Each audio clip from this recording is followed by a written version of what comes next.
Hi, and welcome to the inside of our accessible van. I will give a van tour later, but I had a comment on one of my videos um, asking about the van. And so I decided to respond with the video, and I'm happy to do additional videos. Just comment and let me know what you want to see or what questions that you have. But we have been accessible van owners since, 2000.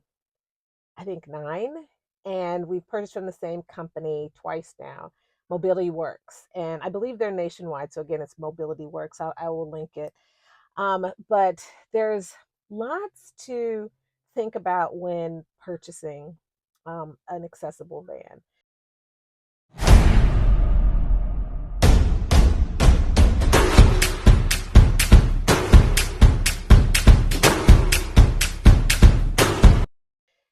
They can be crazy expensive, and the reason why they're expensive, it's what they call the adaptives, and that's all the extra work that they do to make the van accessible. So you're basically paying for the cost of the van plus the accessibles or the adaptives, and that's what can drive the vehicle up to luxury vehicle prices, unfortunately. So the economical or most efficient way to get a van is to buy it used, both the van itself and then with the adaptives.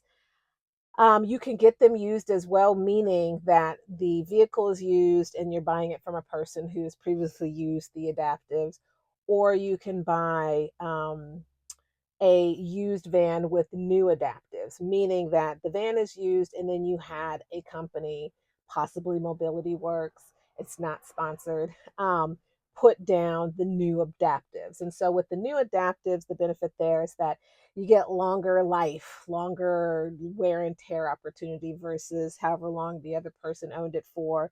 If it's on its last leg, like the flooring, and the flooring is starting to raise up, so forth, it has a life cycle like anything else. So the optimal would be, in my opinion, we don't like buying new cars. So used cars, used vehicle with new adaptives, that would be the optimal solution. But you get whatever within your price range because the need is there. So things to think about, um, or things that make an accessible van different from regular vans, is that they lower the floor, and I'm going to show you all of this in just a moment, but I just wanted to at least share it succinctly in the beginning. They lower the floor. I don't know the exact amount, but maybe 10 inches, 12 inches or so, where you could, you know, almost stand up, but just maybe with a little bit of a hunch. They remove, of course, the center bench. They lay down, in our newer van, better flooring, with each like, I don't want to say year, but they get better in this industry. So the flooring that we had before was just almost the flooring that you would use to roll on if you're in a home office where you get a chair that has wheels that you can roll on that, and they just kind of like bolted it to the floor. But then that started to kind of rise. So the flooring that they have in this current van that we have is much better, and we're not dealing with the whole rising thing. So then once they lower the floor, they have to actually raise the front seats. So they're almost like on pedestals. I'll be showing you that in a little bit. And then they put bolts down on the floor so you could then secure the wheelchair or scooter, whatever that you have. The back bench that I'm sitting on remains the same, intact. You do have storage still in the back that I'll show you. I'm trying to think physically, all the other features of the van works. And so something to think about too, just as far as maintenance, you have maintenance on the van itself that you would take it to wherever you go, whatever garage that you go to get it serviced. And then you have the maintenance of the adaptives, the ramp that comes out. Things go wrong. I mean, things went terribly wrong when we bought the van, not immediately. After maybe a year or two, the ramp wouldn't. I'm trying to think exactly what happened. We've had so many things where the ramp wouldn't go back in, so we had to manually push it in. But there was something that happened with one of the doors where the door wouldn't close.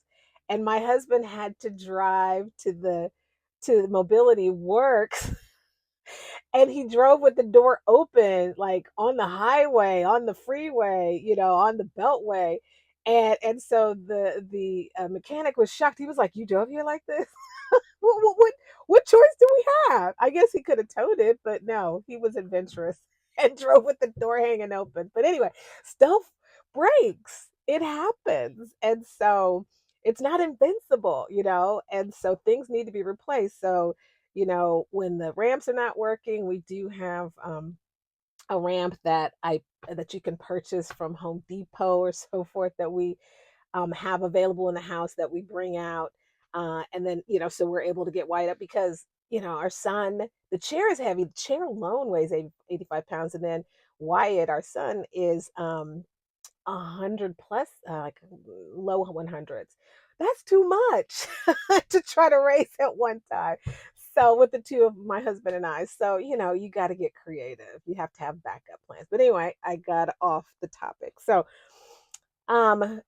things to think about just as far as maintenance. I was saying before, you got to get the van and some sort of regular maintenance to keep it running, and then you do have to take the van back into whomever that you purchased it from that maybe put in the adaptives or support the adaptives to get that service too. And you want to have that regularly happening, just like with the car, regularly happening, because they'll stop working on you. And you don't want that to happen at the most inopportune time. But anyway, so that's what the maintenance part of it. I'm trying to think what else. Oh, there's also some pretty fun features like the van kneels, which means that it lowers as the ramp is coming out to allow for easier access. So the ramp maybe not be as steep, but it's like I did a lot of city driving and parking, parallel parking with this big gigantic van. And so when I was up close on the curb, having the kneeling feature is not a good thing because I've scraped it against the curb. It lowers so far where I can't open the door, so you could turn that feature off, depending on your environment. So it's flexible that way. I'm trying to think if there's anything else before I give you the van tour. I think that might be it. So I'm hot in here. I'm sweating.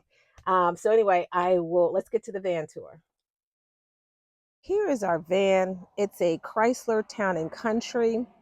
You see the technology is Bronability, and I have already opened up the door, and you'll be able to see that this was the flooring that I was talking about that doesn't raise up like our last van.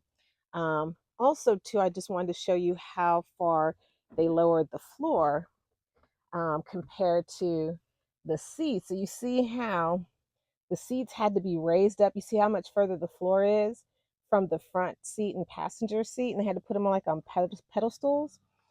And so this is it still has the same technology where you can raise, push it back, pull it forward, same, that's still the same. But the floor is definitely lower where you can almost stand up and depending on how tall you are.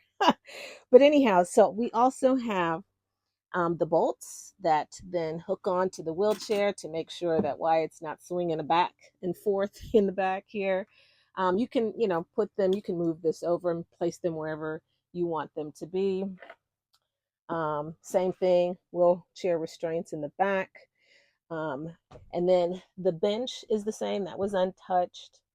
It still has, um, the adjustable seats back and forth. You can fold them down, cup holders, that's all the same. None of that's different. I will show you the other side where the ramp comes out in just a minute. Okay, so this is the back, and we've got a little bit of junk back here, but this gives you a little bit of perspective where you can see how much stuff can fit back here. And when we go to my mother-in-law's, we're able to pack a ton of things back here. You see a backpack, G-tube kit for emergencies, for those that, understand, you understand. And then, so if I take it from the side, I will show you, let me get my keys out, the ramp. I'm going to open that up.